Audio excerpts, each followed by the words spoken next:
Selamat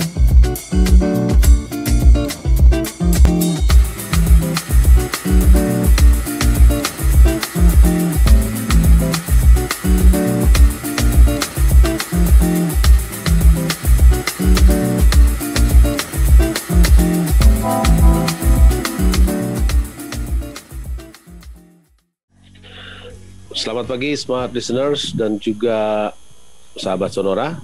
Assalamualaikum warahmatullahi wabarakatuh. Nama saya Ican Lembah. Kita jumpa lagi dalam Perspektif Indonesia. Seperti biasa, acara ini hanya bisa terselenggara berkat kolaborasi antara Populi Center, Smart FM Network, serta didukung oleh The Match Senayan Jakarta. Dan pada kesempatan hari ini, hari ke-5 di bulan 9, bulan September 2020, kita akan mengudara di berbagai platform selain di dua jaringan radio milik Kompas Gramedia tersebut, yaitu jaringan Smart FM dan Sonora FM. Kita juga mengudara di Facebook Live Radio Smart FM, nama kanalnya, dan di beberapa platform lainnya. Kesempatan hari ini kita akan berdiskusi topik yang pasti tidak akan bisa selesai, berkali-kali pun kita mendiskusikan dalam Perspektif Indonesia, karena masalah ini adalah masalah baru, bukan hanya bagi negeri kita tapi bagi peradaban dunia. Pandemi COVID-19 yang kita tahu telah mengganggu perekonomian dunia ini membuat semua negara harus berpaling kepada diri sendiri untuk membangun diri sendiri, membangkitkan ekonomi sendiri, memperkuat kapasitas domestik dan sebagainya.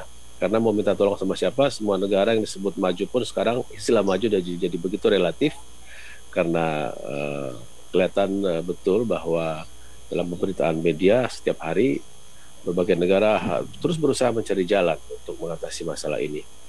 Nah, apa yang bisa kita lakukan? Apa langkah-langkah strategis untuk mengatasi ancaman resesi ini? Sebelum memperkenalkan para narasumber yang akan bersama kita selama 2 jam ke depan, saya ingin membacakan satu berita yang menarik, yaitu kemarin dalam berita hari ini, kemarin kita membaca bahwa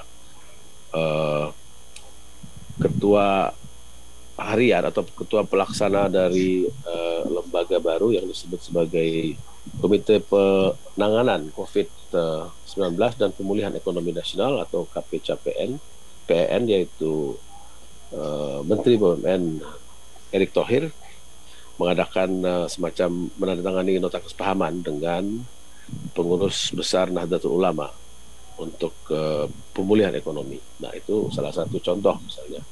Namun kita tentu punya banyak sekali upaya yang coba kita lakukan. Untuk itu sudah bergabung bersama saya. Yang pertama saya perkenalkan Ibu Masita Kristalin. Beliau adalah staf khusus Menteri Keuangan. Selamat pagi Ibu Masita. Selamat pagi. Sehat selalu Bu ya? Alhamdulillah sehat. Baik.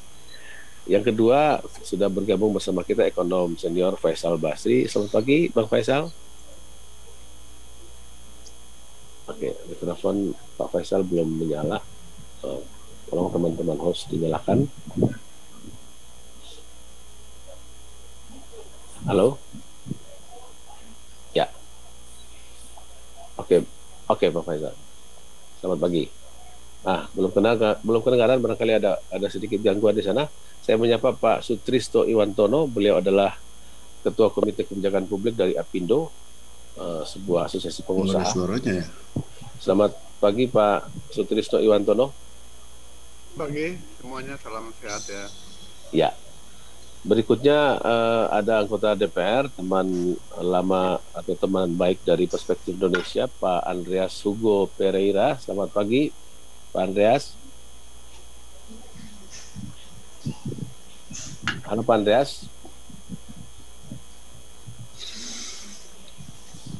Halo Pak Andreas, selamat pagi Pak Andreas. Oke. Ada lagi ekonom Pak Berli Martawardaya. Selamat pagi Pak Berli. Makin gondrong. Selamat pagi Bang. Makin gondrong. Nanti saya kirimkan tukang cukur ke sana. Ya, kita mungkin akan mulai. Pak Faisal sudah ada, Pak Andreas, Pak Sutrisno Iwantono, Pak Berli. Tentu tidak keberatan kalau kita mengetengahkan credo Lady First. Kebetulan Ibu Masita juga adalah staf khusus dari Menteri Keuangan. Kira-kira ada tinjauan umum apa yang kita bisa baca, Bu? Apakah kita harus berjalan seperti biasa saja, karena di masyarakat ada yang melihat bahwa nampaknya pemerintah itu agak sedikit bingung karena sudah ada satgas, dibikin lagi satgas, namun sekarang kita melihat bahwa itu belum berjalan dengan harapan yang begitu tinggi gitu. Tapi Ibu Masita, Anda punya kebebasan untuk memulai tinjauan kita ini secara umum, silakan. Terima kasih untuk kesempatannya. Jadi memang betul ya, kita semua di seluruh dunia ini sedang bingung karena memang kita menghadapi sesuatu yang kita belum hadapi dalam 100 tahun terakhir ya. Jadi tidak ada pengalaman. Bahkan kalau Bung Ican ingat di awal tahun itu kalau kita lihat inflow ke emerging market itu sampai dengan pandemi sudah terjadi itu masih cukup tinggi. Rupiah waktu itu masih masuk ke dalam salah satu mata uang yang paling tinggi apresiasinya. Kemudian WHO mengumumkan di Maret 11, Maret 20 baru market crash. Jadi selalu ada lag, baik itu financial maupun fundamental. Dan sekarang orang juga melihat mulai ada decoupling nih, antara real sector, fundamental ekonomi, dan juga kadang ada decoupling dengan financial sector.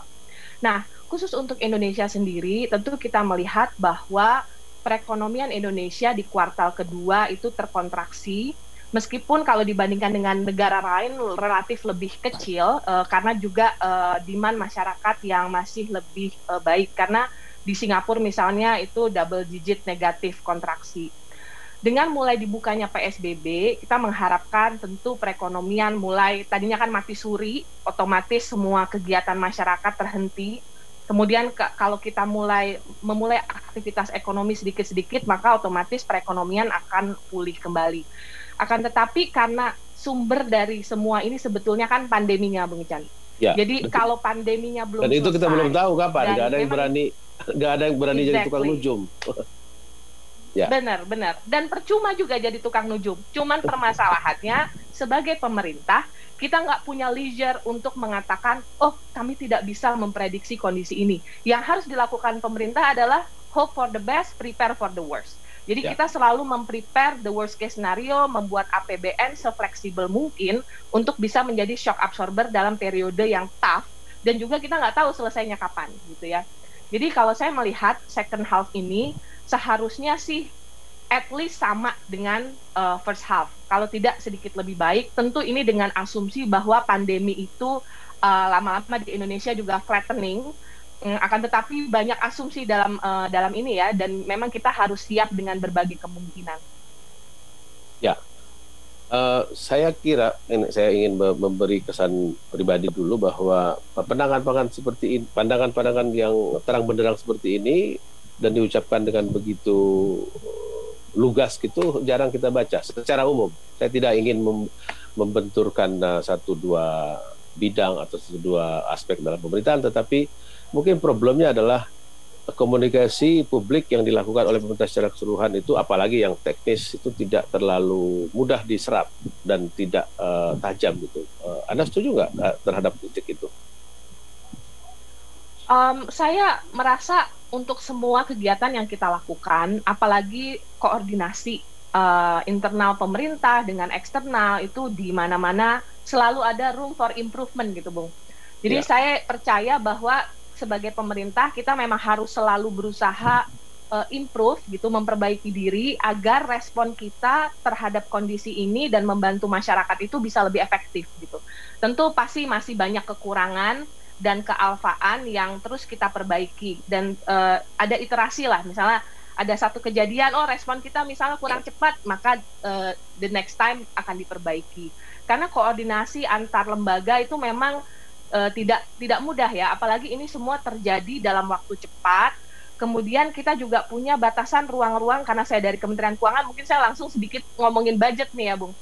Ada ruang-ruang yang memang dulu kita buat pagunya itu sebenarnya untuk good governance, untuk memastikan quality of spending agar pemerintah itu spendingnya itu berkualitas ya, sesuai dengan yang kita inginkan untuk pembangunan Indonesia, untuk pemerataan dan lain sebagainya.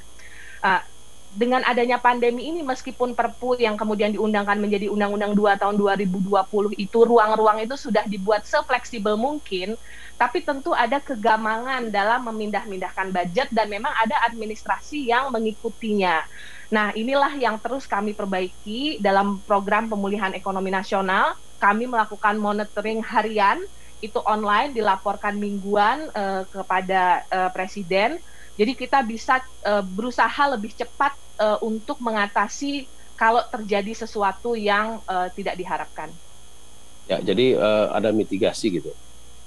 Betul, ada mitigasi dan ada proses iterasi ya, belajar dari kekurangan hari sebelumnya.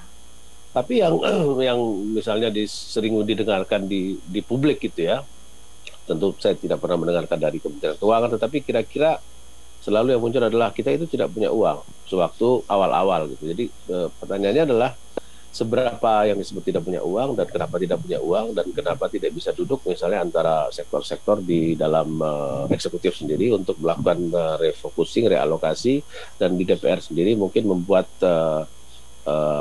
kegiatan yang darurat untuk membuat anggaran kita itu tidak seperti di saat normal gitu. Ya, pertama saya ingin menjawab permasalahan tidak punya uang ya. Jadi memang fiskal capacity setiap negara itu berbeda-beda. Tentu ini berhubungan dengan kondisi penerimaan negara tersebut, struktur ekonomi, higher value added countries itu penerimaan negara cenderung lebih tinggi, lower value added countries cenderung lebih rendah. Kemudian kita juga melihat tadi yang saya sampaikan, ruang-ruang anggaran yang memang kita sengaja ada beberapa inflexibility yang kita bangun di dalam sistem anggaran untuk membuat good governance dan menjaga quality of spending di beberapa area tertentu.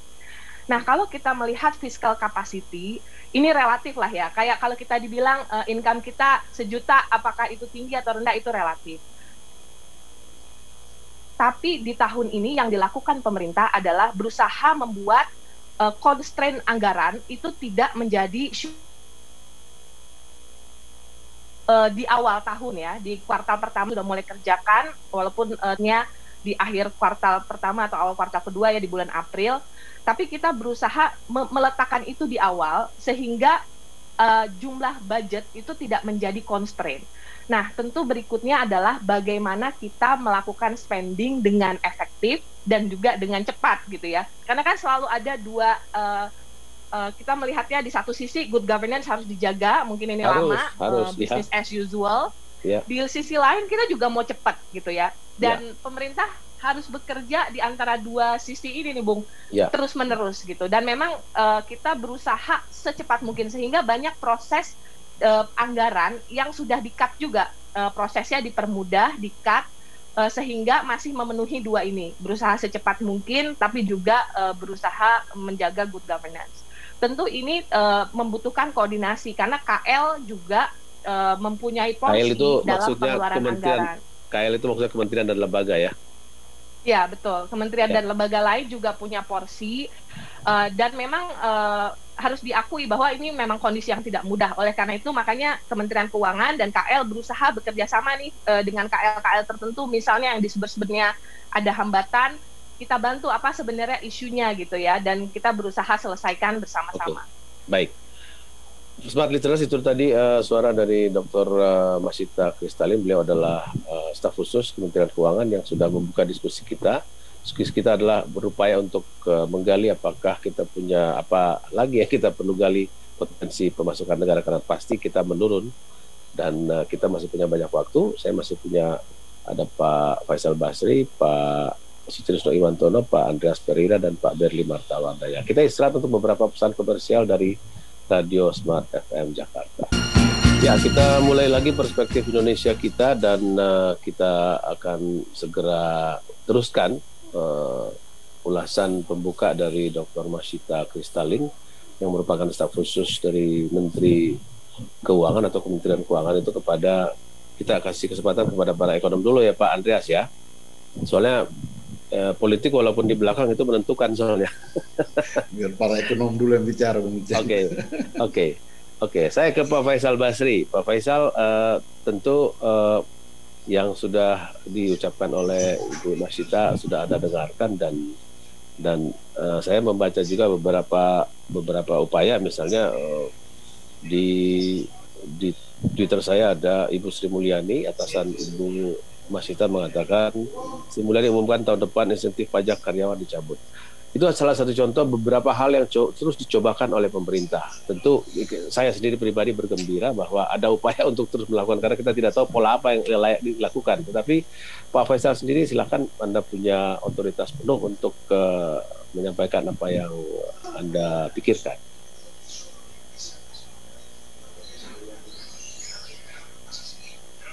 Halo? Suara Pak Faisal belum kedengaran. Masih unmute. Iya. Suara Pak Faisal mungkin ada masalah di sekitar gadget beliau. Sudah unmute mikrofonnya tapi belum kedengaran. Ya. Belum kedengaran Pak Faisal. Mohon maaf.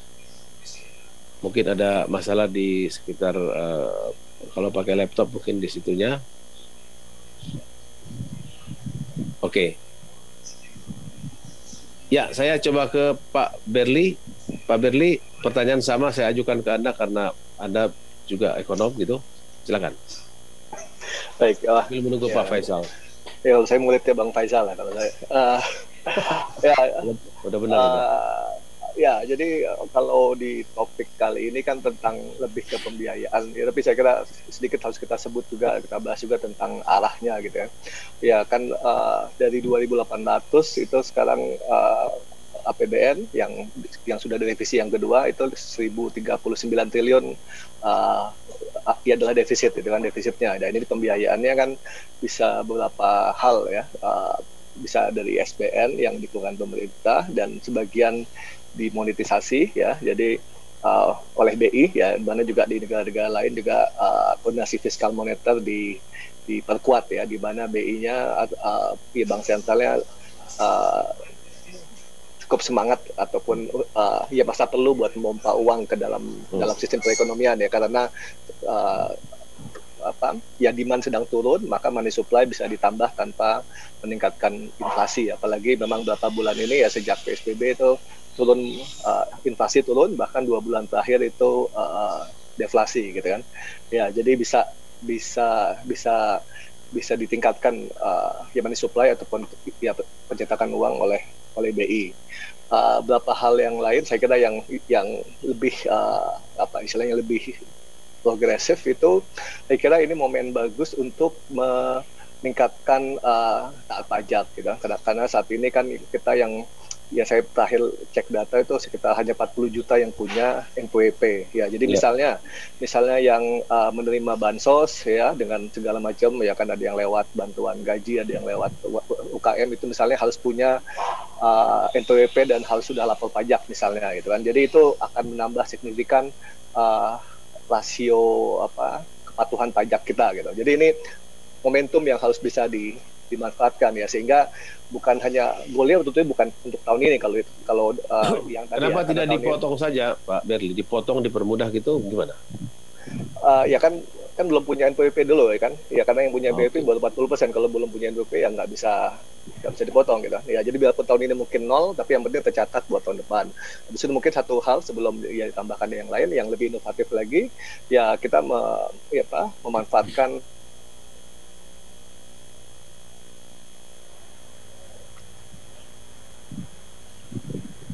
Suara Pak Berli hilang. Ya, halo. Nampaknya kalau dua ekonom kita banget ya.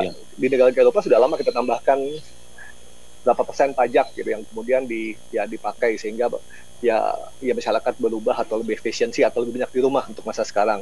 Kemudian plastik yang Indonesia salah satu top 5 atau top 3 penyumbang sampah plastik laut terbesar di dunia itu ya, supaya ya lebih kalau belanja itu bawa dari rumah, bawa kantong sendiri ya. Jadi banyak, saya kira ini peluang-peluang masa krisis ini, masa perubahan adalah kita bisa masukkan yang ide bagus, yang best practice, tapi selama ini masih susah menembus ya mainstream pola perilaku di Indonesia gitu.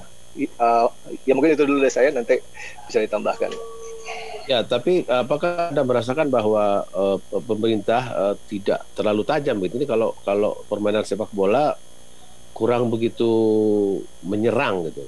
Saya tidak tahu, saya bukan ekonom, tapi yang saya rasakan di publik adalah nampaknya tidak ada striker, atau mau pakai 1 striker, 2 striker. Sekarang kalau saya lihat kan 2 striker nih, ada Pak Doni Mordado, ada Pak Erick Thohir, tapi kan kita tidak lihat mereka padunya seperti apa. Tidak ada, mungkin Pep Guardiolanya belum bisa bekerja gitu. Ya, apa namanya? Ya kan sepertinya upaya bikin komite. Ya, poin saya begini Pak Berli, niatnya kita sudah rasakan, tapi niat itu akan penuh pahalanya kalau dia jadi pekerjaan gitu ya. Ya, sudah yang kita matrix yang paling jelas ya, bahwa ya Indonesia di negara Asia Timur tuh yang satu-satunya yang masih terus meningkat grafiknya itu. Sementara ya Filipina aja yang ya di atas kita, bahkan kalau bandingkan dengan Bangladesh, Pakistan pun sudah mulai menurun ya. Sehingga ya tadi niat baik dan rencana baik itu masih belum masih belum terlihat gitu. Dia masih belum terlihat dari indikator yang harian bisa kita cek gitu. Ya, itu sedikit akhir mungkin ya kalau pertanyaan banyak ekonom, saya kira adalah karena masalahnya utamanya penyebabnya adalah kesehatan ya, tapi anggaran untuk kesehatan sendiri setelah dia dinaikkan 80-an triliun gitu, sementara untuk ekonominya ya 400-an triliun gitu, ya itu balance-nya sepertinya kurang pas gitu kan, karena untuk lebih kuat gitu ya untuk menghajar, karena fokus masalah kan ataupun sebabnya adalah di kesehatan kan. Oke. Sudah bergabung guru Anda Pak Berli, Pak Faisal Basri. Siap. Pak Faisal. Guru saya juga. Halo. Ini. Oh iya. Guru saya juga tidak langsung. Oke, Pak Faisal, sudah terdengar dengan jelas sekali. Nampaknya kita sudah mulai punya hope ini Pak Faisal. Oke, silakan. Pertanyaannya sama dengan tadi. Ya, kalau saya lihat gimana ya, kalau istilahnya kita ini punya akar masalah, tapi yang kita selesaikan itu yang bukan akar masalah gitu. Jadi ibaratnya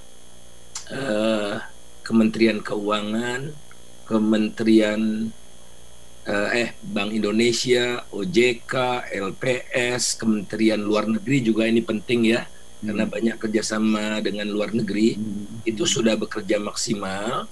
Namun mereka sebagai pemadam kebakarannya sendiri akar masalahnya tidak diselesaikan gitu. Nah, jadi di mana itu, Pak? Sekuat-kuatnya kementerian ini bekerja, itu ibaratnya kita mengucurkan air di ember yang bocor. Karena apa? Sepanjang pandemi ini kita tidak bisa jinakkan, maka kalau masyarakat dikasih uang gitu seperti yang lakukan sekarang, mereka cenderung misalnya pekerja itu yang dapat 600.000 cenderung mereka tabung, karena mereka pikir wah ini kan pendapatan tambahan, saya tabung karena saya belum tahu nih, sementara saya belum tentu dapat lagi gitu. Investor juga akan menahan, mau dikasih insentif apapun untuk pemulihan, kalau COVID-nya masih liar seperti sekarang, mereka juga akan nahan. Kemudian investor asing juga yang di pasar saham melihat ada korelasi cukup kuat ya, tidak sangat kuat. Di pasar saham misalnya kita bisa lihat negara-negara yang mampu mengendalikan pandemi dengan sangat baik, itu dapat bonus indeksnya positif, misalnya Korea dan China gitu ya.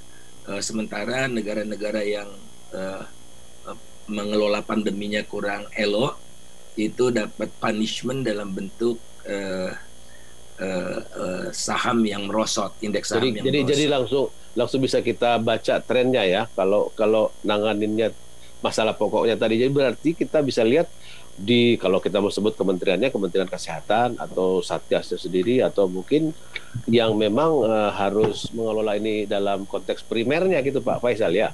Ya, ini juga tidak cerminkan semua nih transparan ya, seperti kristal kertas crystal clear gitu.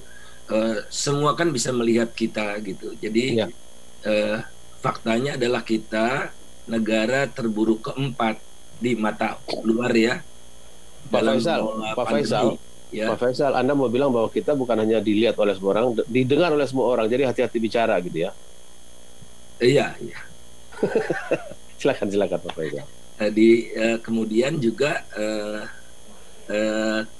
kita lihat dalam penanganan virus seperti yang Bung Berli katakan tadi, kita heavy di ekonominya, sementara misalnya strateginya jelas semua, berlapis-lapis bahkan.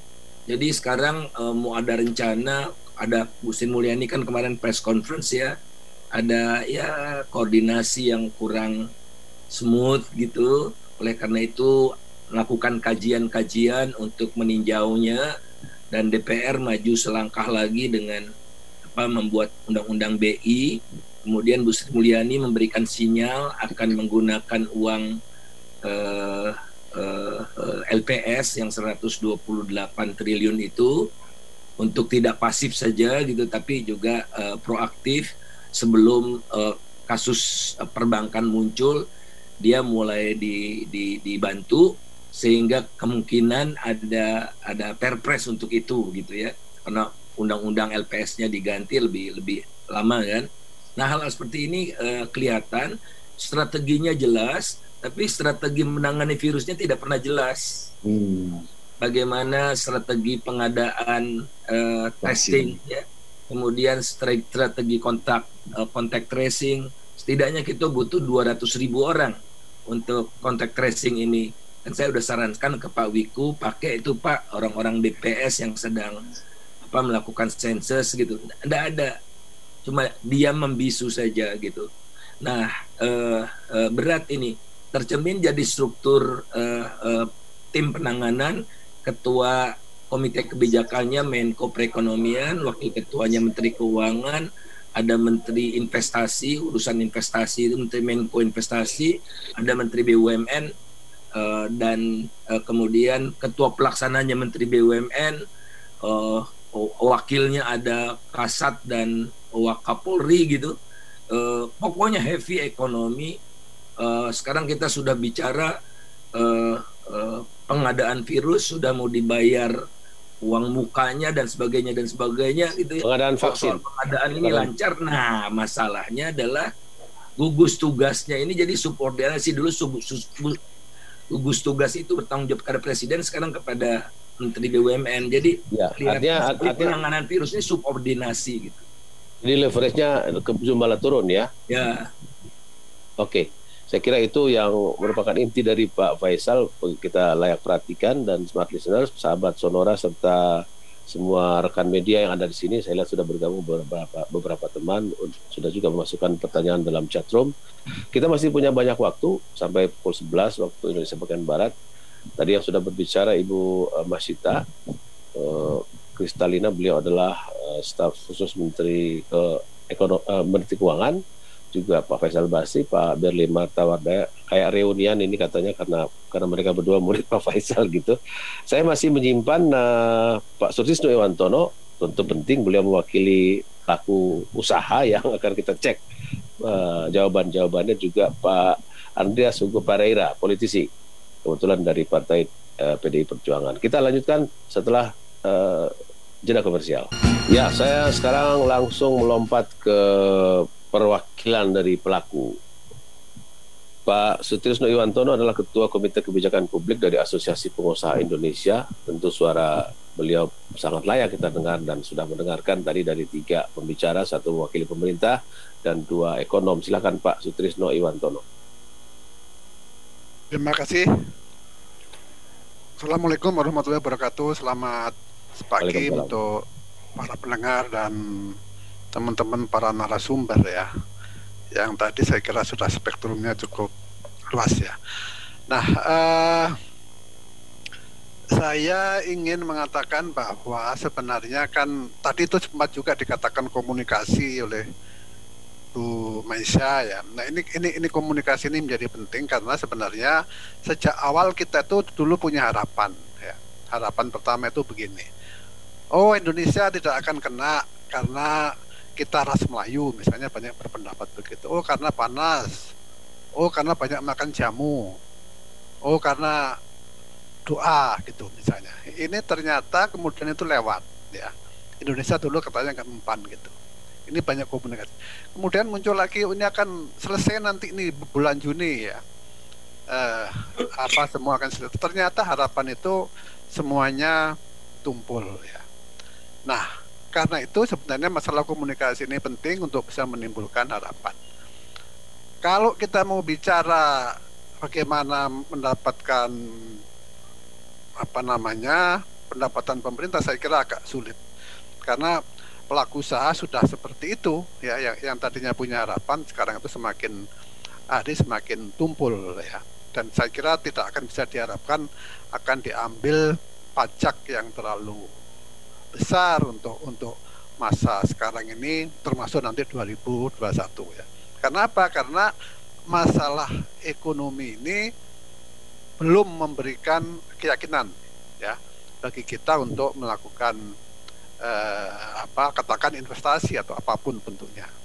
Karena apa? Karena betul sekali yang dikatakan Mas Faisal ya, bahwa inti persoalannya itu bukan di ekonomi. Inti persoalannya itu adalah di virus itu sendiri gitu loh. Sepanjang virus ini tidak diselesaikan, maka sepanjang itu pula masalah ekonomi tidak akan selesai. Hanya saja memang penyelesaiannya ini yang kemudian tidak ke sana gitu. Kita lebih banyak membelanjakan uang yang kemudian tidak terarah gitu ya.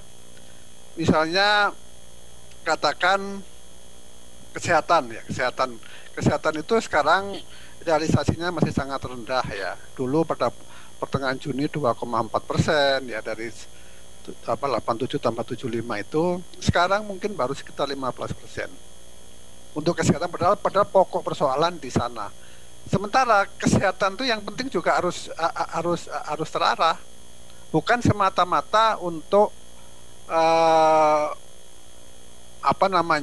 mengobati saja orang yang terkena. Yang terpenting itu dari sisi penyebaran virus itu adalah bagaimana supaya tidak terjadi infeksi yang semakin luas ya. Bukan kita mengobati orang, tapi bagaimana supaya virusnya tidak menyebar ya. Ini kan kenyataannya virus terus menerus begitu ya, semakin hari semakin besar ya, kita semakin hari semakin menambah rekor baru. Sebenarnya saya dulu pada bulan April itu sudah sangat siap-siap untuk melakukan lockdown ya, karena hanya dengan lockdown itulah sebenarnya penyebaran itu bisa dihentikan gitu. Tetapi kan kemudian tidak terjadi itu istilah PSBB yang kemudian Pak Sutrisno Iwantono sekarang sudah 6 bulan ya, kalau gitu tidak salah ya. Ya, dan dulu orang mulai berdebat soal lockdown atau tidak itu pada bulan Maret April. Pekan lalu di acara yang sama di sini, satu pekan lalu kami berbicara dengan 2 orang ahli, satu epidemiolog kita yang ada di orang Indonesia tapi ada di New Jersey, satu lagi biostatistician kita yang ada di Uni Eropa, orang Indonesia juga. Mereka membandingkan bahwa misalnya negara yang hampir sama karakternya di Skandinavia, Swedia yang agak tanda petik bandel tidak lockdown dibandingkan dengan Norway, Denmark, Finland dan segala macam, Swedia memang lebih anjlok gitu. Jadi itu terang benderang. Poin saya adalah apakah sekarang waktu yang tepat lagi untuk mendiskusikan lockdown atau tidak misalnya? Ya, itulah maksud karena saya. Sekarang bahkan orang mau ke bioskop loh sekarang ini. Itu nanti kalau masih seperti kalau dulu di lockdown Jakarta, dulu kan pusatnya Jakarta. Kalau dulu dihentikan sebenarnya Indonesia nggak akan seperti sekarang. Sekarang ini kalau kita tidak mau, misalnya kita itu harus membuat orang tinggal di rumah dulu selama 14 hari ya, atau lebih 3 minggu, karena 14 hari itu kalau orang tidak kena maka virusnya akan mati gitu loh. Para pengusaha tidak masalah Pak Sutrisno Iwantono. Loh, kita kan bagaimana? Kita kalau mau memperbaiki ekonomi maka penyebaran virus itu harus dihentikan dulu gitu loh. Kita itu mengatakan, Anda sepakat dengan Pak Faisal ya?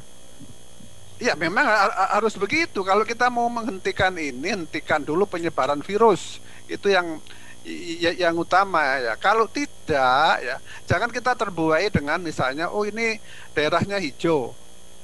Daerah hijau itu belum tentu, karena testing kita tuh paling rendah. Kita tuh baru 8.000 per 1 juta penduduk ya. Kalau di Amerika itu udah 250 ribu per 1 juta penduduk. Artinya apa? Semakin banyak tes dilakukan, itu menunjukkan ternyata semakin tinggi tingkat terinfeksinya. Artinya Anda mau bilang kalau Pak, di tesnya masih sedikit, sebenarnya kalau tesnya ditambah, itu fakta di lapangan mungkin akan lebih banyak. Ya, itu yang mau saya tanyakan. Artinya cara kita membaca adalah membaca seperti puncak gunung es gitu ya. Nah, ya seperti itu gitu loh. Jadi saya khawatir Agak bahaya juga ya, kita tidak punya angka yang pasti, tapi punya ketakutan karena puncak gunung es itu bisa lebar sekali di bawah atau mungkin agak ramping. Saya menduga lebar di bawah gitu, karena semakin banyak dites itu ternyata tingkat infeksinya tinggi. Amerika itu tesnya 250.000 lebih, dan yang terinfeksi 6 juta gitu. Nah, kita ini karena tidak dites kelihatannya masih sedikit, berapa? 190 ribuan kurang lebih begitu ya. Oke. Nah, yang kedua saya ingin menyoroti tadi mengenai quality dari spending ya. Ya. Jadi spending yang tidak tepat itu hanya pemborosan juga gitu loh. Saya masih ingat pada waktu beli rapid test menghabiskan uang begitu banyak, tapi ternyata rapid test itu tidak direkomendasi oleh banyak orang. Sekarang oleh WHO. Ya, oleh WHO tidak direkomendasikan. Nah, iya, sekarang vaksin misalnya, kita sudah mengasih down payment 3 triliun, mau bayar 33 triliun, padahal vaksinnya belum ada gitu loh, belum ada yang bisa nemukan. Nah, menurut ahli, vaksin itu bukan penyelesaian. Karena apa? Karena virus ini selalu mengalami mutasi. Jadi vaksin yang sekarang cocok, nanti begitu virusnya mutasi, vaksinnya nggak cocok lagi. Nah, ini yang saya kira, kalau saya sih ingin fokus kepada pencegahan penyebaran dengan cara yang sangat sederhana, pakai masker, jaga jarak, cuci tangan, jangan banyak ketemu orang. Kalau itu dilakukan, saya kira nanti akan terjadi penurunan yang cukup drastis. Dan saya kira itu dulu lah pengantar saya. Para menteri jangan lagi umbar foto rame-rame tidak pakai masker gitu ya. Nah, itu dia tuh banyak sekali memberikan contoh di publik di TV yang seperti itu ya. Pakai masker tapi taruh di bawah sini, di sini nih. Ya, pekerja di bawahnya kerja keras, level pimpinannya enggak. Oke, saya mau ke Pak Andreas Hugo Pereira. Nampaknya ini saya tidak akan menanyakan soal ekonomi dulu karena tadi sudah dibahas oleh Ibu Masita, Pak Faisal, Pak Berli, sekarang Pak Sutrisno Ewantono. Ya, nampaknya masalah yang utama atau primernya ya di situ, yaitu kesehatan. Sementara yang muncul di publik, kalau saya akan bacaannya cuma bisa apa yang muncul di publik. Lebih banyak para pelaku ekonomi, para pengambil kebijakan ekonomi, keuangan. Tadi Pak Faisal juga bilang Bank Sentral, LPS, macam-macam gitu, dengan berbagai macam upaya gitu. Sementara dari bagian kesehatan sendiri itu nyaris tak terdengar kalau saya mau agak berlebihan gitu. Pak Andreas, ini harus diselesaikan secara politik karena kata beberapa ahli kesehatan masyarakat adalah politik itu sendiri. Silakan Pak Andreas. Terima kasih Bung Ican, para narasumber dan peserta webinar yang saya hormati, yang saya banggakan. Ya, kebetulan periode ini saya ditugaskan lagi di Banggar, Bung Ican. Oke. Ya, bolak-balik periode masuk lagi di Banggar. Dan kemarin saya mendengarkan dengan seksama pidato atau penjelasan dari Ibu Menteri Keuangan. Hampir 2 jam beliau menyampaikan di raker di soal RAPBN 2021 di rapat di Banggar. Ada juga Menteri Kepala Bappenas, cuma saya hitung hanya 8 menit bicara. Juga Gubernur Bank Indonesia ya kurang dari 20 menit bicara. Tapi Menteri Keuangan bicara cukup lama. menjelaskan tentang RKP kita, gitu, RAPBN 2021. Saya bacakan kesimpulan yang pertama, Bung Ican, ya. Baik. Jadi kesimpulan yang pertama, perekonomian global dan domestik di tahun 2021 diproyeksikan membaik meskipun diliputi ketidakpastian yang tinggi. Diharapkan ketersediaan vaksin menambah keyakinan masyarakat dan dunia usaha dalam mempercepat pemulihan ekonomi. Ini ada beberapa kata kunci nih. Tapi kalau kita analisis dari kalimat ini apa, bahasanya ngambang semua gitu. Jadi perekonomian global membaik, diproyeksikan membaik, tetapi penuh ketidakpastian. Nah, kemudian ada kata kunci soal vaksin dan pemulihan ekonomi. Saya mengikuti apa yang dijelaskan oleh para ekonom tadi, ada Ibu Masita, ini senior ekonom kita, Mas Faisal Basri, Pak Barli, Pak Iwan Tono tadi pengusaha. Kedengaran kita mirip-mirip bicara tuh soal ya bagaimana menyelesaikan ini. Saya kalau di Banggar saya lebih suka di panja, karena setelah ini biasanya ada dua, panja belanja dan ada panja pendapatan negara. Saya biasanya lebih suka panja belanja, karena belanja itu menghabiskan uang. Gitu. Kalau panja pendapatan ini pembiayaan ini seperti ini ya, kita harus cari biaya dari mana. Saya pakai analogi ini aja, analogi ilmu perang. Ya. Jadi kalau di dalam masa perang itu negara yang terlibat di dalam perang itu harus mempersiapkan logistik. Pertama itu senjata, logistik yang berikut itu yang mendukung perperangan itu makanan dan kesiapan prajurit. Nah, kalau kita analogikan seperti itu, negara yang mempunyai persenjataan dan logistik yang paling siap itu yang akan menang perang. Ya. Akan muncul sebagai pemenang di dalam perang tersebut. Nah, di sini persenjataan itu kalau kita lihat juga, kalau kita analogikan perang ini di dalam situasi sekarang menghadapi pandemi ini, kita harus punya senjata. Kita harus punya senjata dan kita harus menyiapkan logistik itu, logistik pendukung persenjataan itu. Dan logistik utama kita sekarang ini apa?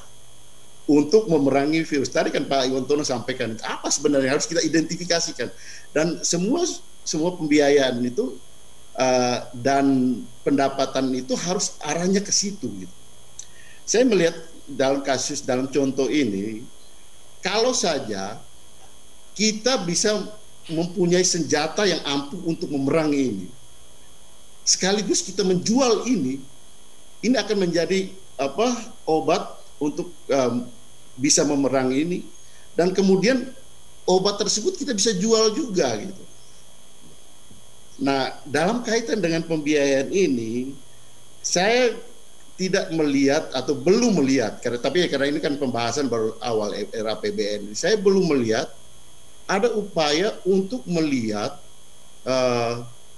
peluang, misalnya kalau kita bisa memproduksi vaksin, kita bisa kemudian juga menjual vaksin ini kan pemasukan untuk negara, ini kan pendapatan untuk negara. Ya, walaupun kita tidak terkenal sebagai negara yang lebih maju dari negara lain dalam bukan soal itu, justru itu kita harus berani melakukan itu. Kita punya sumber-sumber itu. Betul. Maksudnya disitulah APBN kita seharusnya berani membuat terobosan. Ini politisi yang bicara, Bung Faisal. Ini maaf, ini sebagai politisi saya melihat belum ada gitu, misalnya membiayai ristek kita, nanti ristek untuk kamu habis-habisan deh produksi vaksin ini gitu, sehingga kita bisa punya vaksin sendiri, kita mengobati masyarakat kita sendiri. Kemudian itu juga peluang, saya punya keyakinan setahun ke depan, 2 tahun ke depan, orang akan beli habis-habisan untuk vaksin itu. Sama seperti kalau di dalam perang, kalau punya senjata yang ampuh, ya itulah sumber pemasukan untuk negara, di samping itu sebagai alat untuk berperang gitu.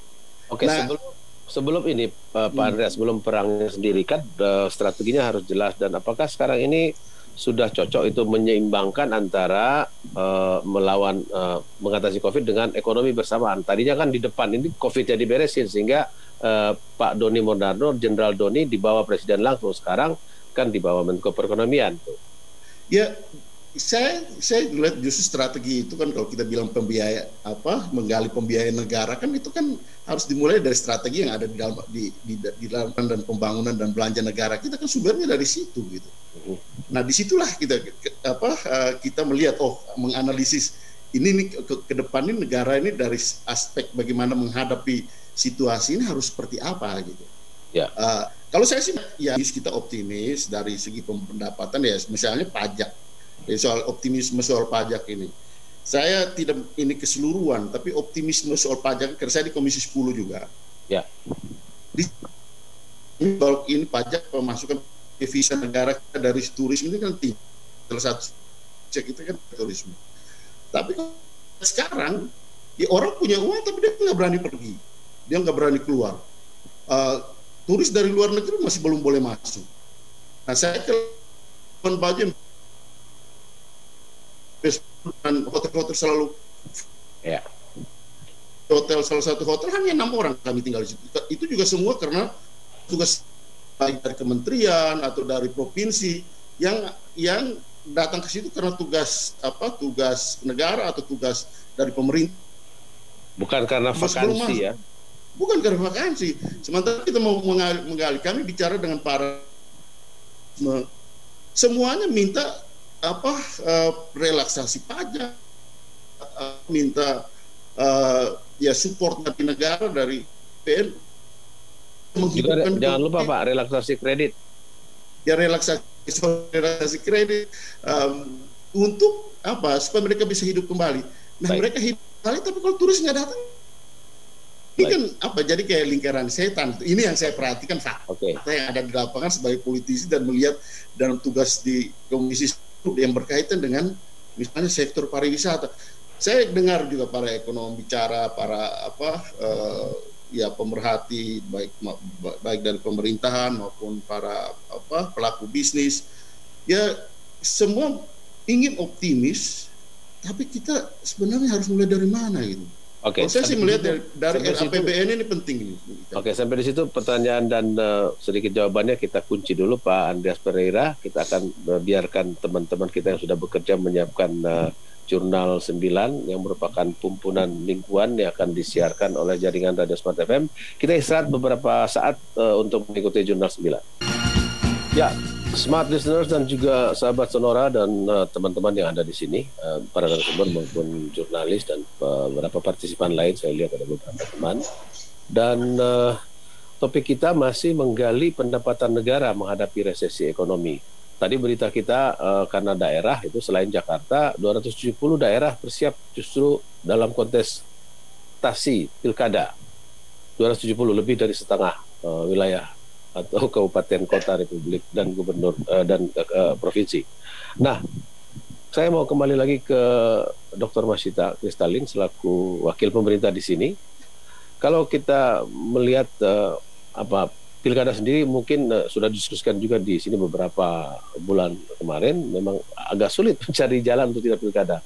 Selain secara politik mungkin sebagian dari kepala daerah itu akan di PLT-kan. PLT dan jangka yang panjang mungkin akan lebih sulit secara sosial politik dibandingkan kalau pejabatnya definitif dan dipilih oleh proses pilkada. Nah, tapi bukan itu pertanyaan saya. Pertanyaan saya adalah mungkin salah satu hal yang bisa diuntungkan dari pilkada adalah uang mungkin menyebar gitu ya dalam bentuk kegiatan-kegiatan politik dan kampanye. Tetapi kalau kita katakanlah tidak mengesampingkan hal-hal pokok yang disampaikan oleh beberapa narasumber lain terkait dengan masalah utama kita yaitu di sekitar kesehatan dan penanggulangan COVID-19 sendiri, apa yang dipikirkan oleh Kementerian Keuangan untuk menggali pendapatan negara menghadapi resesi ekonomi yang kita tidak deklarasikan secara formal tapi kita rasakan.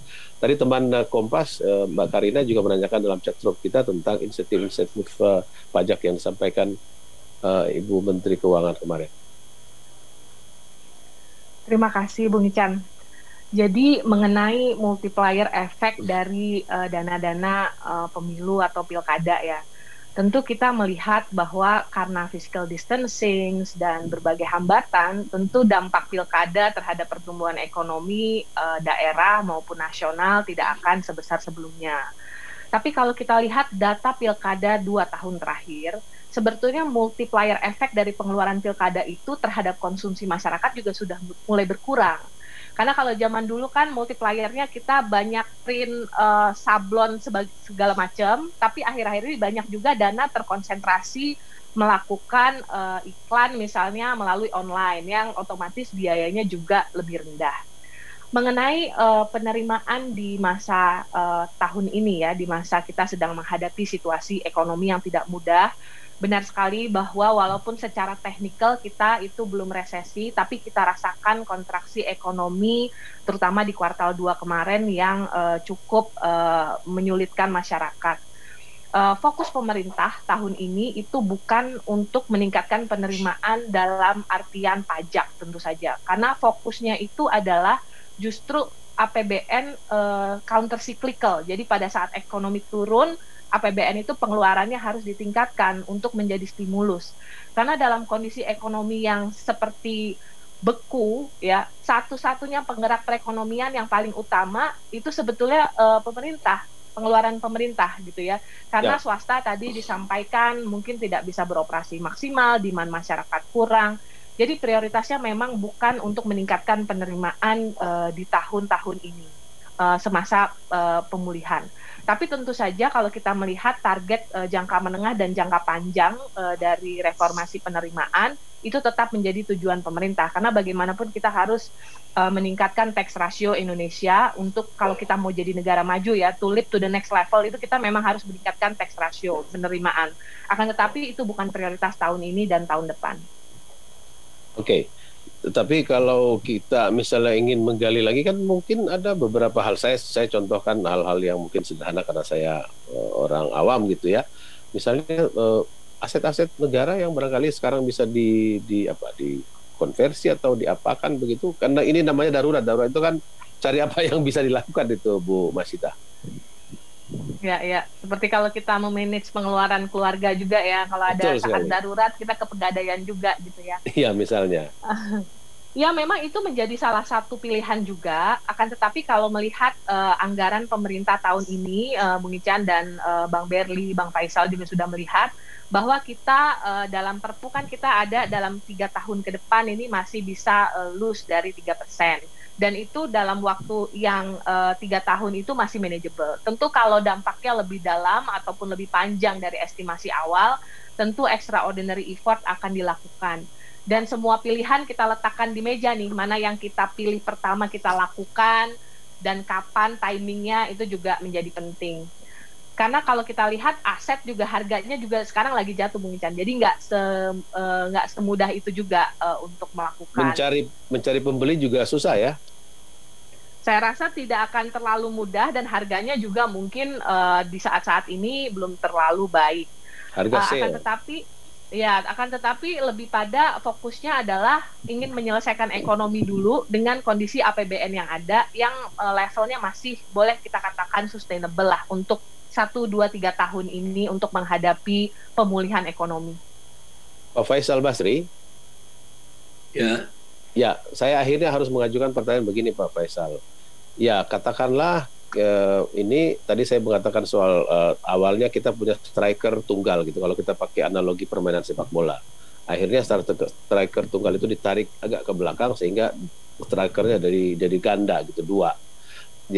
Ya otomatis gitu, karena kita sudah melewati masa yang cukup lumayan panjang, sehingga ya kalau ekonominya diam ya tidak bisa bikin apa-apa juga, daripada yang satunya yang disebut sebagai tadi masalah utamanya juga tidak diapa-apain gitu, atau kurang begitu agresif penyelesaiannya. Tesnya saja dikatakan oleh Pak Sutrisno Iwantono, ya angka kita pasti kecil, tetapi kan rasio yang kita lihat, keterjangkitan kita mungkin hampir tertinggi di dunia dalam dikaitkan dengan yang dites. Jadi ya ekonomi atau para pelaku ekonomi atau pejabat-pejabat ekonomi terpaksa bergerak juga Pak Faisal Basri. Ya, pertama strikernya tuh sekarang, dulu strikernya tunggal, ya tapi gugus tugas. Jadi strikernya itu tipe penyerang. Ya. Tipe penyerang. Sekarang strikernya ditarik ke belakang tunggal, yakni Erick Thohir. Jadi dia yang maju terus. Nah, tapi perkenankan saya, Bang Ican, Siap. Ini juga terkait dengan kampung halaman Anda atau tetangga kampung halaman Anda nih. Jadi ada puluhan triliun uang penerimaan negara yang sirna gara-gara pengelolaan nikel di Indonesia kacau balau. Ya. Jadi negara sekarang tidak memperoleh pajak dari ekspor karena ekspor dilarang. Kemudian datanglah belasan pengusaha China karena bisa beli biji nikel dengan harga sekitar separuh atau lebih dari harga internasional, ya. Kemudian mereka dapat tax holiday bisa 25 tahun walaupun syarat-syaratnya belum terpenuhi.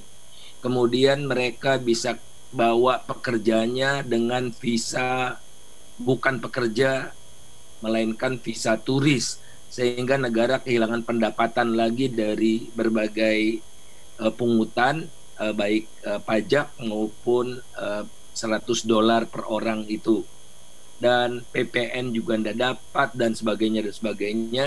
Saya hitung itu puluhan triliun negara ini. Jadi tolong ditertibkan, ya, tolong ditertibkan.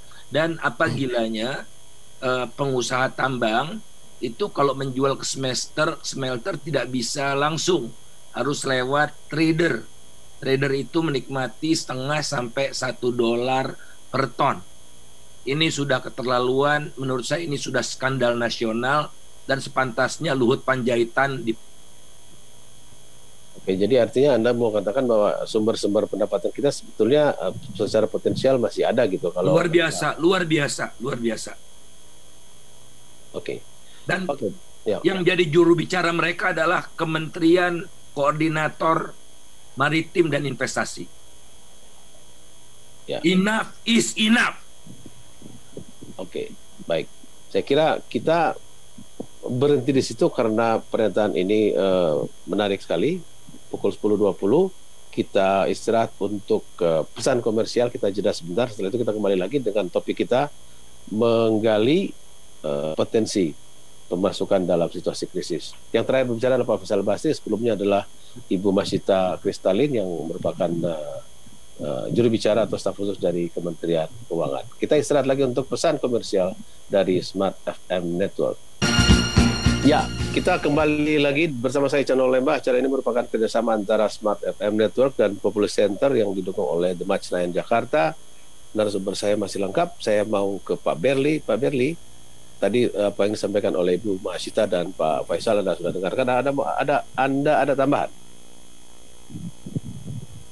Ya, mungkin bahwa ya pas awal-awal at least ya dan sekarang masih ada beberapa kali muncul ya seakan-akan ini adalah trade off ya. Maksudnya padahal kita bisa lihat ya dari kemarin misalnya yang kuartal 2 itu bisa positif itu ya adalah China 3% dan Vietnam yang ya 0, sekian persen, yang dua-duanya itu cepat sekali, tegas sekali dalam melakukan triple T tadi untuk testing, tracking sama treatment ya, sehingga bisa positif. Jadi justru kalau istilahnya masih bimbang atau masih dual goal itu ya yang kita alami sekarang ini yang masih belum kunjung turun, yang masih first wave-nya masih belum lewat ya. Sementara negara-negara lain ya sudah selesai first wave ya ada beberapa yang sudah second wave. Tapi kita yang di Asia Timur, negara besar yang paling lama. Nah ini sepertinya ya fokus ya, dan lihat tadi di di alokasi anggaran ya yang buat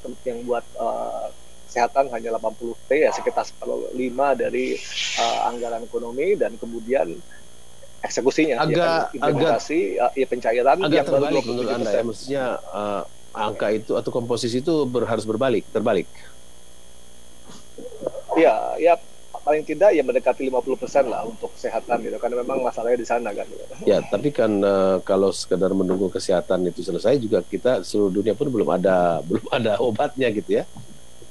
Nah, enggak, ya maksudnya kan ya tadi saya lihat, maksudnya kan belum ada obat tapi China dan Vietnam bisa sudah positif ya, dan Malaysia, Thailand sudah 100 hari tidak ada kasus baru, Taiwan dan New Zealand juga, jadi mereka sudah bisa beraktivitas biasa lagi, bahkan sudah bisa pertandingan bola dengan audiens sudah bikin. Itu negara-negara yang tertib gitu ya. Lockdown, Pak Berli.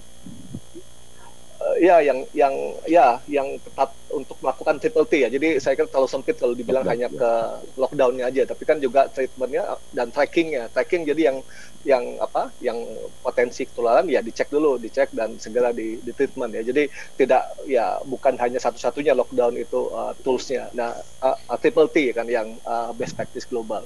Jadi ya sehingga kita yang saat ini masih dua-duanya tidak tercapai ya, seperti yang disampaikan di artikel di Economist ya. Jadi case-nya masih meningkat, pertumbuhannya juga ya walaupun kita masih lebih baik dari negara-negara yang ekspor oriented, tapi masih lebih panjang sepertinya kontraksinya dibandingkan yang respon kesehatannya. Di dua striker ganda yang kita pilih ini pun juga belum bisa, gak dapat gol berduanya ya. Yang striker sebelah kirinya tidak bisa, yang bagian kanan dalamnya juga tidak bisa. Ya paling nggak masih paling nggak bolanya masih lapangan tengah lah, belum nyampe ke kotak penalti bolanya. Oke. Pak Sutrisno Iwantono. Sutrisno. Ya. Silakan Anda bisa punya tanggapan tambahan terkait dengan ya itu tadi, memang akhirnya saya merasakan gitu bahwa pemerintah kita memegangnya gimana tuh,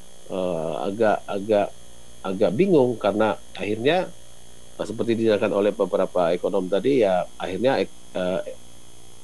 di bidang ekonominya harus bergerak maju karena di bidang yang kesehatannya itu tidak kunjung terlihat gitu greget kegiatannya atau aktivitasnya. Ya gini ya, kalau kita bicara anggaran kesehatan itu jangan kemudian diidentifikasikan sebagai obat ya. Obat itu belum ada, jadi tidak bisa dipakai untuk beli obat itu anggaran. Jadi Vietnam itu turun, Thailand turun itu bukan karena obat ya, itu karena penyebarannya dihentikan. Ya. Jadi upaya untuk menghentikan itu yang paling penting. Makanya tadi ada testing, ada social tracing ya, mencari orang yang kena ya.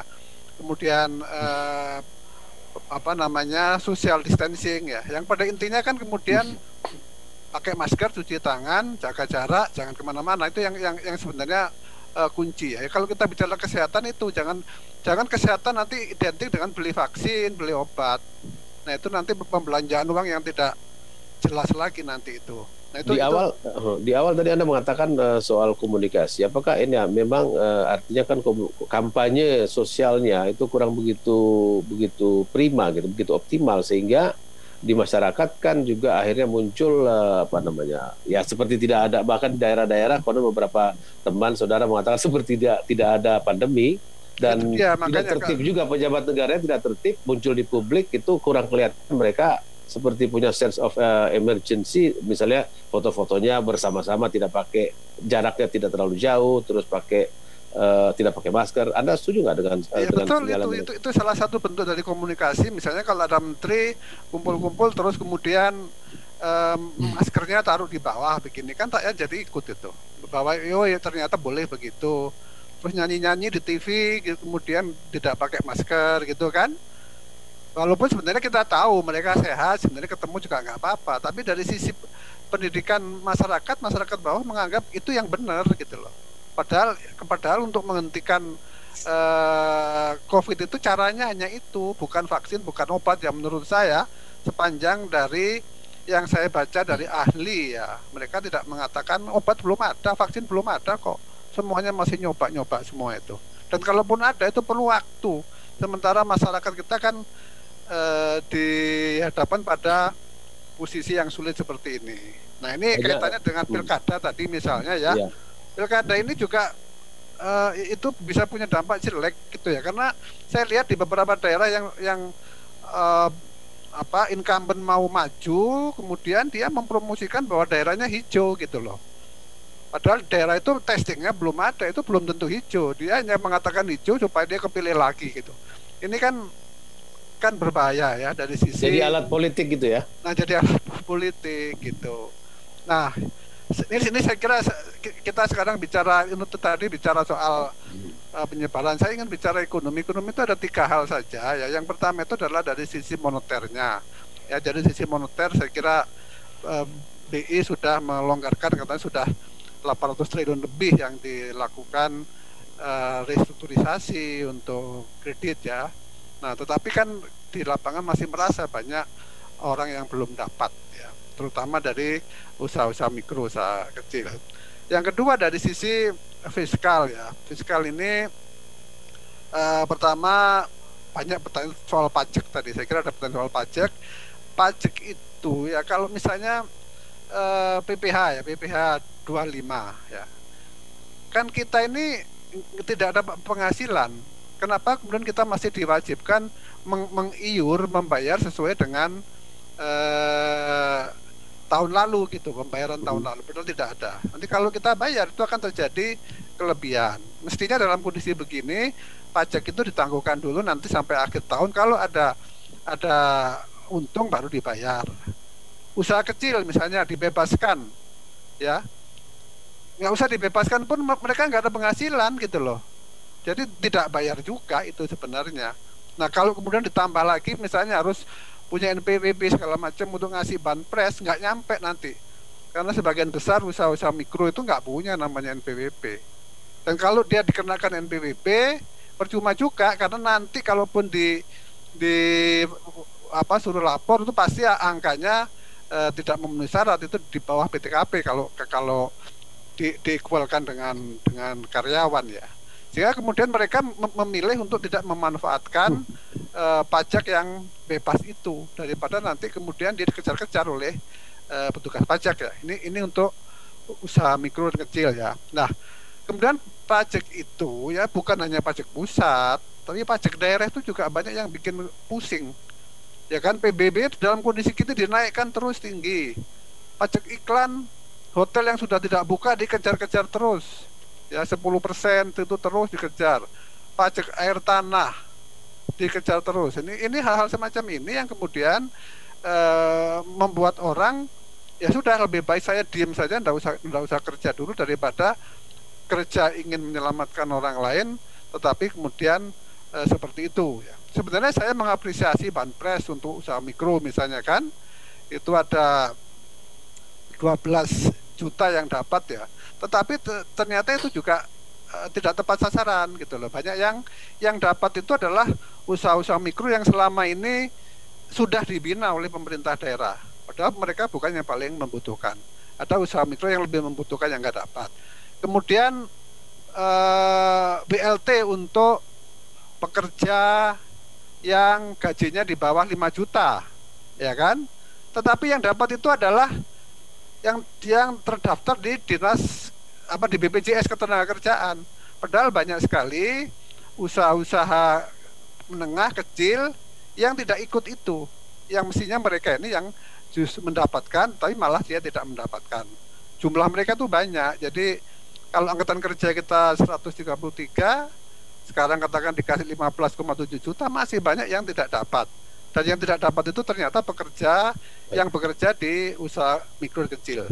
Nah, yang ketiga itu dari sisi sektor real ya. Jadi kalau jadi 3 ya, jadi moneter, fiskal dan real. Sektor real di daerah juga masih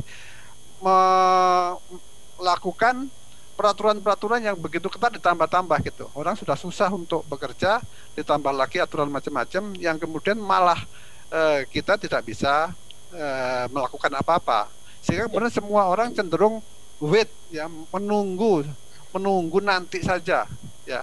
Orang yang punya duit semua sekarang itu menunggu, tidak ada yang melakukan upaya untuk menggerakkan duitnya itu. Saya kira itu ya.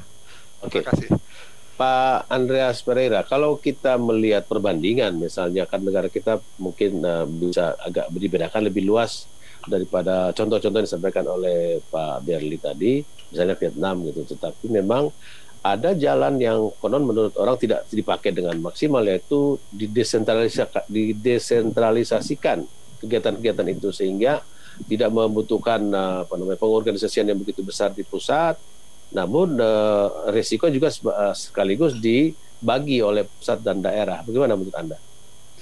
Sebenarnya kita sudah melakukan itu gitu. Misalnya saya ambil dalam contoh di bidang pendidikan gitu. Soal peraturan Menteri Pendidikan yang berkaitan dengan pendidikan jarak jauh, izin soal pendidikan jarak jauh. Di dalam peraturan Mendagri itu, Menteri Pendidikan dan Kebudayaan itu soal keputusan untuk bisa melakukan pendidikan tatap muka secara langsung di tingkat menengah SMA sampai dengan sekolah dasar itu dilakukan di unit yang paling kecil, yaitu di pemerintahan daerah di kabupaten atau kota, soal boleh atau tidaknya, dan kemudian keputusan untuk sampai pada melaksanakan itu bahkan di unit pendidikan, yaitu pendidikan terkecil, yaitu di sekolah. Sehingga sebenarnya kita melakukan desentralisasi itu gitu. Nah, cuma memang banyak yang saya temukan juga di lapangan, banyak yang ragu gitu, dan banyak yang masih gamang. Katakanlah kalau dia daerahnya hijau, tapi kalau kepala daerahnya belum yakin, dia belum mengizinkan gitu. Atau kepala daerah yang sudah mengizinkan, tapi kalau sekolahnya di sini sekolah guru dan pihak orang tua murid belum yakin dengan bisa melaksanakan pendidikan tatap muka secara langsung, mereka belum melakukan itu gitu. Atau ada daerah yang ya masih dalam situasi zona antara kuning dan ya belum pasti betul, masih daerah zona kuning, tapi kalau mereka sudah yakin, mereka lakukan itu gitu. Dalam arti ini desentralisasi ini sudah dilakukan, paling tidak yang saya ketahui dan saya ikuti benar di bidang pendidikan. Tapi kembali ke tadi gitu, saya melihat bahwa ini perlu ada kebijakan yang berawal dari bagaimana di APBN ini ada politik anggaran yang melihat yang membuat terobosan dan melihat peluang. Nah, saya melihat tadi yang saya selanjutkan apa yang saya sampaikan tadi, kita belum melihat betul arti politik kesehatan itu, di bidang kesehatan itu seharusnya juga menjadi sumber pemasukan pendapatan yang kemudian menjadi pembiayaan, menjadi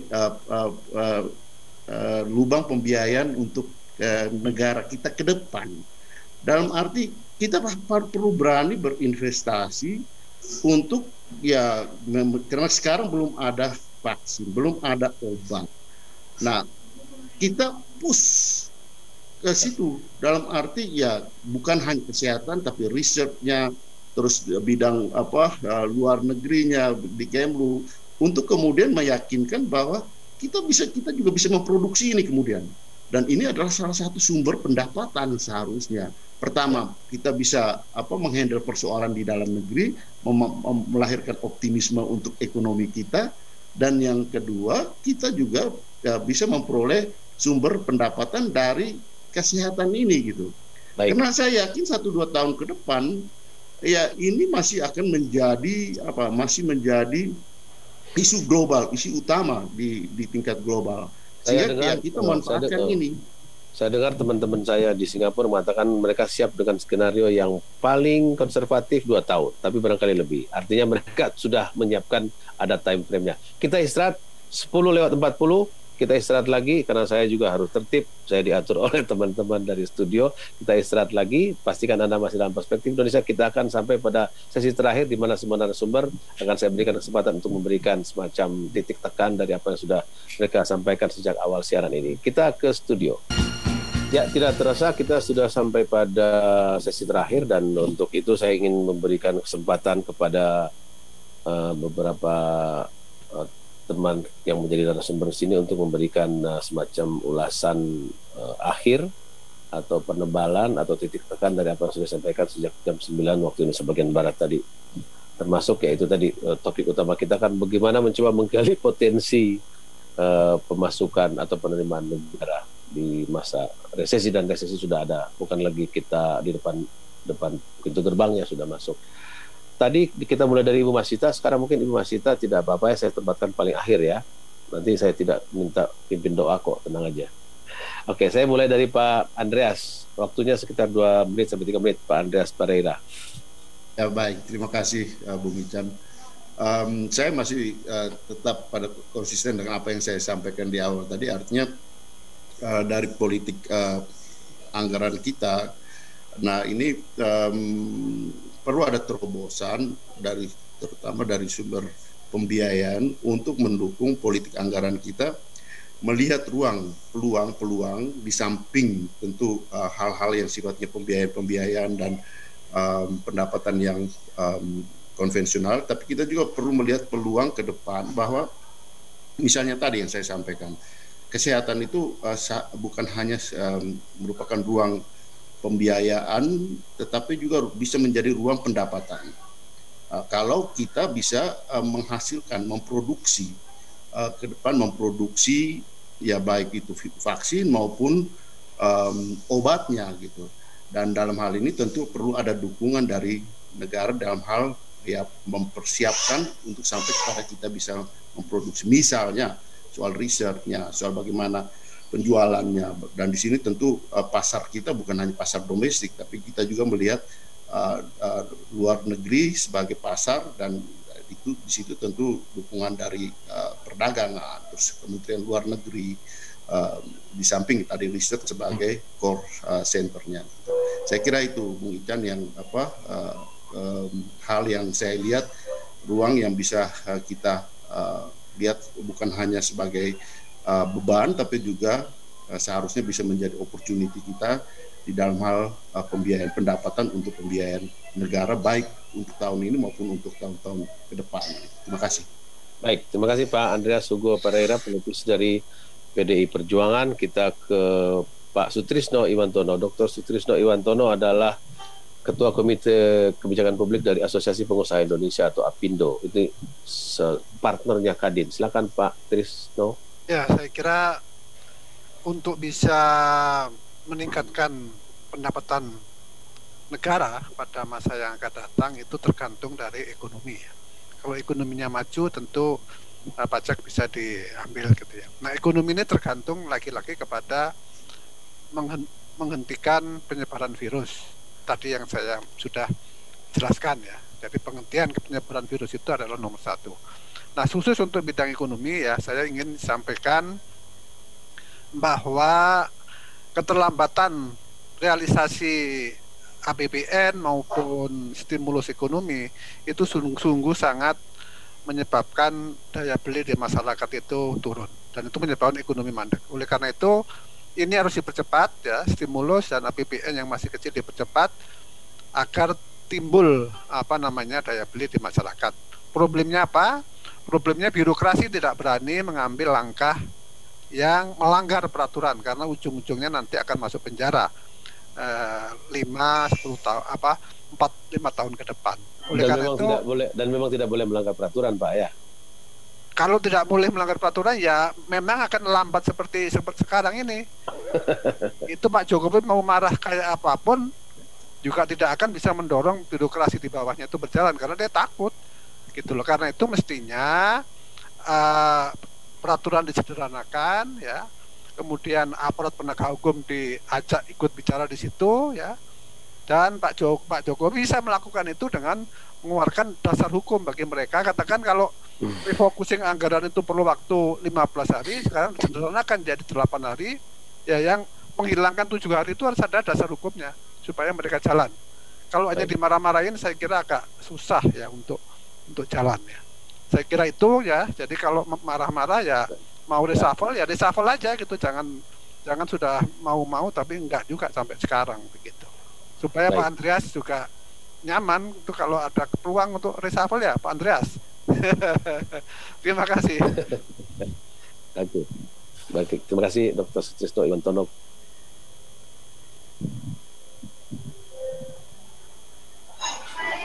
Pak Berli. Oke, boleh saya dulu ya. Ya. Oke, ya. dari indikator ekonomi ya pertumbuhan kita tidak termasuk yang papan atas sebenarnya. Itu saya kira perlu lebih dikomunikasikan ya dibandingkan negara-negara ekspor oriented lainnya di Asia Timur kan. Sebaliknya dari segi perkembangan penyebaran COVID ini ya kita termasuk papan bawah banget gitu. Nah, sehingga fokus pemerintah harusnya jangan atau tidak ulangi khawatir resesi ya, walaupun semasa depan memang masih harus negatif ya, tapi secara relatif kan dibandingkan negara lain kita masih lebih baik ya sebagai negara yang tidak masuk karantina, sehingga fokusnya harusnya ke penanganan COVID ya. Ini bagaimana supaya menengah bawah khususnya mau lebih banyak di rumah ya dengan bansos yang lebih terarah, yang lebih ya. Jadi ini momentum tahun ini untuk perbaiki database penduduk miskin dan rentan yang terakhir diupdate nasional 2015 ya 5 tahun lalu gitu. Jadi saat ini kan berbagai program yang coba dilakukan itu dari segi supply side dan dari segi karena database-nya tidak bagus ya. Jadi database ini langsung bermasalah yang perlu diperbaiki sehingga respon COVID bisa lebih bagus, sehingga triple T dan pengurangan kerumunan dan pergerakan bisa dilakukan ya, sehingga kita segera pulih juga dari segi kesehatan dan ekonomi. Sedikit poin tentang vaksin saya kira harus komen ya, karena saat ini sudah ada 8 perusahaan dan lembaga besar yang melakukan riset vaksin ya, dan yang saya baca vaksin merah putih itu ekspektasi keluarnya 2022 sementara yang lain 2021 gitu. Jadi kalau kita sebaliknya, kalau kita keluarkan duit yang cukup besar ya, yang sebenarnya bisa untuk alokasi kegiatan penanganan COVID itu ya, tapi jadinya baru 22 itu kan agak terlambat. Tapi ya sementara 2021 sudah ada vaksin lain yang sudah teruji dan sahih. Mungkin saya kira harus saya tambahkan. Intinya kalau kita terlambat bikin nggak apa-apa, beli dong, karena ini kan soal kemanusiaan, tidak bisa kita tunggu-tunggu, harus vaksinnya merah putih dulu ya. Ya betul, itu dia. Baik. Pak Faisal Basri. Ya, pertama tadi ya nikel ini diurus benar, kemudian batu bara harus dibereskan juga, kemudian yang ketiga adalah jaga benar PLN dan BUMN Pertamina. Jadi kalau PLN dan Pertamina baik dari rongrongan para oligar itu separuh masalah selesai di BUMN, mungkin 70% masalah selesai di BUMN. Nah kemudian yang saya takutkan ini Menteri BUMN ini kalau rapat dengan DPR mintanya tertutup melulu. Kemarin rapat tertutup lagi, dan apa yang diminta walaupun tertutup kan tidak ada rahasia ya, detik itu juga bisa bocor. Nah dia minta penyertaan modal negara untuk BUMN naik 2 kali lipat, jadi 60 triliun gitu. Sementara dividennya diminta untuk dividen yang masuk kas negara. Ini kita kan penerima negara nih, dividennya minta dipotong separuhnya. Ini buat apa ini? Iya. Ini masa Menteri BUMN bukannya menggerakkan usaha tapi minta duit negara? Katanya profesional. Dari kalangan pengusaha, pinter bikin uang, ini mah pinter morotin uang negara, 60 triliun sendiri gitu buat ini. Nah ini yang saya melihat kalau ini dibiarkan gitu ya, saya makin ngeri. Dia menjadi ketua pemulihan, dia ngurusin BUMN, minta pernyataan modal negara naik 2 kali lipat. Padahal negara sedang begini ya, untuk hal-hal yang ditutup-tutupi gitu. Tidak, gimana minta rapatnya ditutup, macam-macam seperti itu. Nah ini yang saya ngeri. Oleh karena itu ayo kita bicara. Saya nih dada saya berdegup-degup nih ngomong gitu ya. Saya tidak ingin marah-marah tapi sudah melampaui batas. Menurut saya sudah melampaui batas, dan saatnya kita bongkar semua inilah supaya di tengah pandemi ini para oligark tidak justru semakin menjadi-jadi. Terima kasih. Dan ekonomi kita lebih efisien gitu ya Pak ya, Pak Faisal. Ya lebih borosnya diperangi lah. Oke. Yang terakhir kehormatan buat Ibu Masita Kristalin. Sekarang ladies last ya, Bung Ican. Iya. Pertama saya ingin berterima kasih, biar adil ya, biar cowok-cowok nggak protes. Iya. Pertama saya ingin berterima kasih Bung Ican untuk mengadakan sesi ini. Pemerintah senang sekali menerima masukan dari berbagai kalangan. Tentu kebijakan selalu bisa diimprove. Kita memang tahun ini dan mungkin 2 tahun ke depan akan mengalami situasi yang tidak mudah. Oleh karena itu pemerintah berusaha sekuat tenaga untuk mengatasi isu ini sehingga dampaknya ke masyarakat bisa diminimalisir. Oleh karena itu seperti tadi disampaikan banyak panelis bahwa isu kesehatan adalah permulaan dan ekonomi adalah akibat. Karena itulah memang Presiden amanatnya memang prioritas adalah kepada sisi kesehatan, kemudian baru dilakukan demand support melalui social safety net dan juga real sector. Karena kita harus menjaga 2 nih Bung Ican, the life, kesehatannya, dan livelihood. Ini adalah di social safety net dan juga dukungan ke real sector. Tentu kita bisa berharap untuk yang terbaik, tapi harus prepare for the worst. Oleh karena itu kami di Kementerian Keuangan, rumahnya kebijakan fiskal, tahun ini dan tahun depan adalah counter cyclical. Tujuannya adalah budget menjadi shock absorber dalam mengatasi persoalan. Dan tapi tentu saja sekali lagi kita harus mengatasi situasi ini, jangan taruh semua telur kita di satu basket ya, mengharapkan vaksin tadi. Jadi kita sebagai masyarakat juga saya minta untuk tetap melakukan protokol kesehatan yang baik, karena bagaimanapun kita sambil menunggu vaksin kita juga harus flattening the curve untuk Indonesia. Terima kasih. Dan jika kalau kantor Anda misalnya bekerja atau diawasi oleh mata tajam para ekonom, tapi kan tempat lain juga ada yang harus diurus, yaitu perbankan, ada OJK, ada bank sentral gitu, moneter gitu ya. Itu kan 3 kaki yang tidak bisa jalan sendiri. Oke, baik. Terima kasih banyak. Dan kerjasama yang baik itu sangat diperlukan. Oke, baik. Terima kasih banyak para narasumber. Yang terakhir berbicara adalah Dr. Masita Kristalin. Beliau adalah staf khusus Menteri Keuangan atau Kementerian Keuangan Republik Indonesia. Sebelum beliau ada Pak Faisal Basri, ekonom senior. Sebelumnya lagi ada Pak Berli Martawardaya, juga seorang ekonom yang merupakan pengajar di Fakultas Ekonomi Bisnis Universitas Indonesia. Juga ada Pak Andreas Hugo Pareira, politisi kita dari Partai PDI Perjuangan, dan yang sebelumnya lagi adalah Dr. Sutrisno Iwantono, mewakili pengusaha. Beliau adalah Ketua Komite Kebijakan Publik Apindo.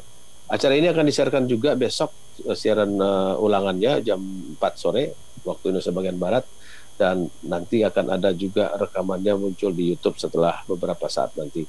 Terima kasih banyak Ibu dan Bapak-Bapak, juga para hadirin yang hadir di Zoom kita, teman-teman jurnalis yang memantau di Zoom maupun di YouTube, sahabat Sonora serta Smart Listener. Saya Ican Lembah, selamat berakhir pekan. Telah Anda simak Perspektif Indonesia.